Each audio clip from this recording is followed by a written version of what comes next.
Hey out there, people. It's Monday. It's Monday, and I'm trying to upload a video because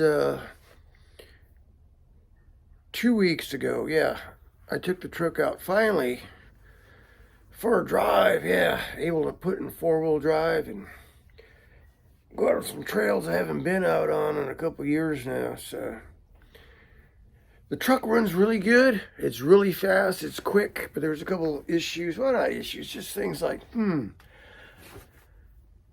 that I bring up in this video. On that drive, first of all, I don't like the gauge setup. The gauge cluster. It's not a gauge cluster. It's a display screen. Okay, I don't like that. I think that's probably my big gripe there. But on the drive. First of all, the truck's very quiet. The engine is very quiet, but it's got that start and stop thing. So when you come to a stop, the engine shuts off, and you take off, the engine starts back up again. Does it very good. It does it very good, very smooth. You hardly even notice it. But being a car guy, I notice it, right? And it's just kind of like, oh man, I don't know. It works. It works. But in my head, it's like, man, I can imagine the engine trying to start every time, It doesn't start like that. It starts off very quick and you don't feel it. But I don't know. It just bothers me that it has to start every time I stop somewhere. You can disable it, but you got to push the button. Shut the motor off and come back. You got to push that button again. So it's just something new. I guess you got to get used to it. Another thing was the road noise. I saw a review from TFL Truck Fine Line or something like that. And the guy said the same thing. The noise, the wind noise. Yeah, the wind noise. Yeah, I noticed that. It's kind of noisy, and it sounds like it's coming from behind me. You don't hear the engine much, but the wind noise is like, is that noisy? Yeah, so that's number two. We'll look into that someday. I think that could probably be fixed. The four-wheel drive seems to me to go back to two-wheel drive once you park it for a while. And you get back in the car and take off. You take off driving. I had assumed it'd be in four-wheel drive, right? I hit a soft patch of sand there and it started bogging down. I waited a minute, hold on, before I bury it, right? What's going on here? And, oh, it's in two-wheel drive. It was in four-wheel drive, but I guess they reset. It goes back to the default settings. And the same goes on the engine settings, the engine control. It's got economy, normal, sport, maybe another one. But typically the default setting is normal, and it's pretty fast and normal. So on this trip, I put it on economy just to see what the difference was. I didn't notice a whole lot in economy as far as performance went. Mileage, I got 21 miles a gallon. Yeah, that's something else. It goes back to normal. So yeah, it's just another one of those things. Too many bells and whistles and settings, and but the truck ran good. What else was there? It rolled good for a stock suspension going forward. Front to back, predictable. I didn't bounce around or nothing. Well, there were some sections where it was uneven, and man, it just rocked me back and forth. It's like, holy cow, I'm going to get a freaking whiplash from this. And I'm thinking maybe that's from the sway bar, because it does have a sway bar. And it does corner very flat. Typically, I take my sway bars off, but we might do that on this truck too. Okay, so we're on 4 minutes in this intro right now. Let's just get to it. It's getting late and I wanted to finish this video off. Just some of the things I noticed on this truck.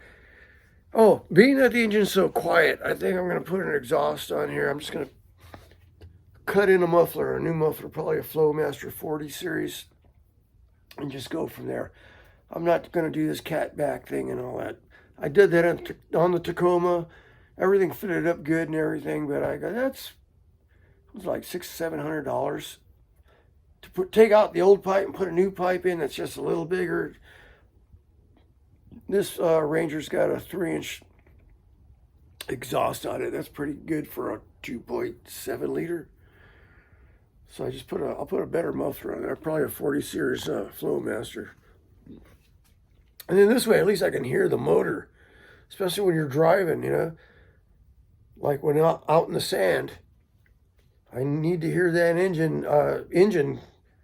I'm giving it the gas. Why isn't it going, right? But you can't hear the engine, and the tachometer is so goofy, it's kind of worthless. But if I heard the motor, I'd notice that I'm giving it gas and the motor's going, and I'm not moving, right?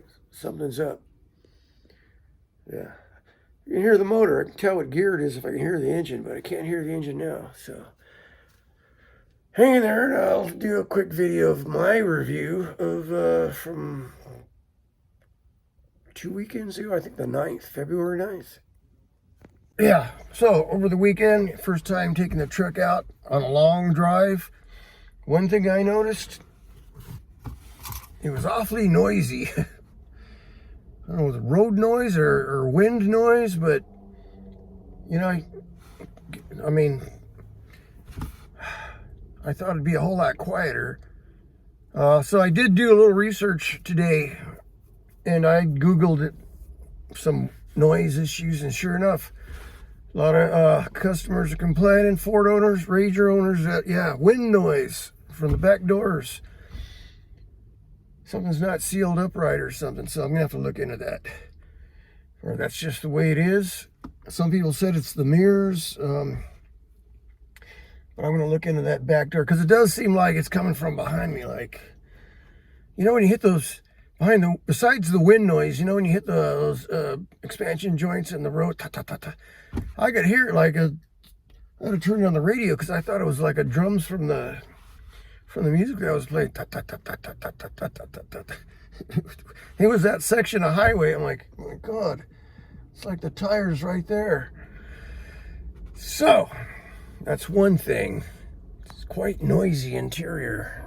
All right, so let's see how this comes out. The sun's setting over the house there, and I was making glare in the camera. But starting this vehicle up, okay, all the little bells are pretty annoying. The screen asks you about seat belt. Oops. Seat belts, what? Every time you get in, seat belt warning comes on. Now for driving, like I put it in drive. See the little A there? The little A is the auto start and stop. So you got to disable it if you don't want that start and stop thing. I think it's kind of annoying. It's not too bad. It's not that noticeable, really, but I don't know. It just kind of bothers me sometimes. So you got to press the little A button right here. Every time you start and stop, you got to press the A button to disable it. And then comes another warning, you know. Okay, well, you got to press OK on the steering wheel. Where's it at? All right, okay, now we're ready to go, right? Okay. So there's the coolant temp. It's either blue or red, right? It's actually normally in the middle. There's your RPMs. Doesn't tell you much. Look at 1, 2. Not very detailed. This. Wait a minute. You got a temperature there. You got a temperature here. I guess is that engine oil or transmission oil? I'll have to look that up. There again, it's the same thing. It's either hot or cold or somewhere in between. Here's my fuel level. It's just bars. Yeah, just give me some regular gauges. It's fancy stuff. Okay, say like I'm out in the desert somewhere and I take a stop, you know. Got off the truck for a while, come back to the truck. I'm still out on the dirt there. I left it in 4-wheel drive, right? But we started back up. We got to start all over again. There goes the seatbelt thing, you know. And then you notice the little A down there. Well, it's back in auto start. So before I take off, I have to do that. And then if I had it in economy mode, let's say I put it in economy mode, then I got to switch it back again to economy mode because it goes back to the default setting.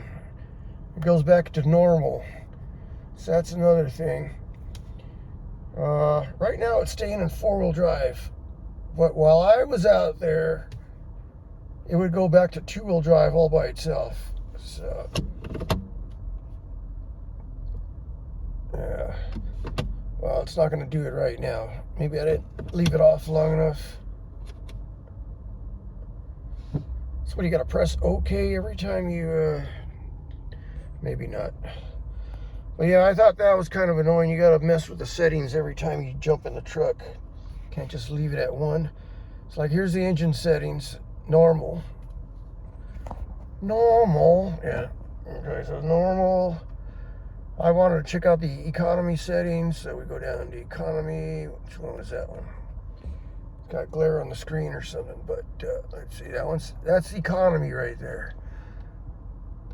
So every time you shut the engine off and turn it back on, it goes back to the original settings. So you got that, you got the auto start, and then you got the 4-wheel drive. You gotta kind of check before you take off. Otherwise, I found out it goes back into 2-wheel drive by itself. Default settings, I assume, default. The little leaf down there means it's in economy mode. All right. Let's see, let's shut it down. This is for demonstration purposes. And like I said, that screen's too bright, but that's another thing I still got to look into.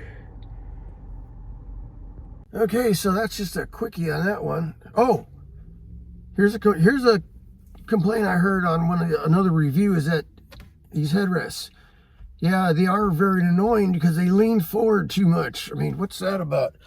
Let me see if I can show you that real quick. Twist around here. Hey, look at the monkey's back. Yeah. He went for the ride too. It's been up on the shelf all this time. But yeah, these things, I wonder if they adjust back or anything, because they're leaning forward. It's quite annoying on the way home after driving all day. It's like, oh man, these things are too forward. Probably have to take them off and bend them or something, right? So I'm checking out the door seals. The door seals look pretty good. I mean, it's typical. It's got a weather stripping all the way around. All the way around the inside. Down the bottom. Should seal up all along here. Huh. Should seal up all the way. You can see a little dust right there.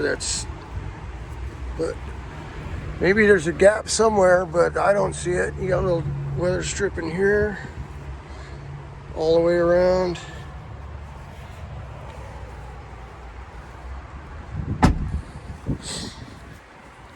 The pictures I saw, this guy, he put his own weather stripping. It says it helped. He put weather stripping on here. On here. Why would that make a difference? I mean, look at it. This is sealed. This is outside the truck. This typically gets dirty because it's the outside of the truck, right? See, we got weather stripping all around. This is on the outside of the truck. This is the weather stripping, right? Yeah, I don't see how putting the weather stripping on this piece is going to do anything other than keep the door quiet. I mean, when it closes. So I don't know. You know, it's just one of those things. Might have to just live with it, right?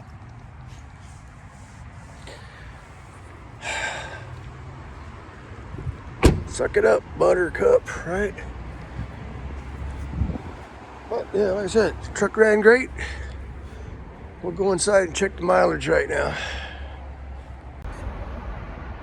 Oh, one other thing I noticed, and I think this is because it has a sway bar on the front, is that when I was going through some rough sections in the sand, just rough sand, it was lumpy, you know, but it was sad.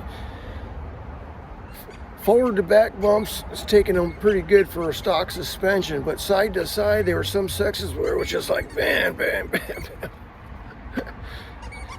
And I wasn't going fast either. It was just like some rough sections of sand there, and it was just like start whipping you back and forth, side to side. Very annoying.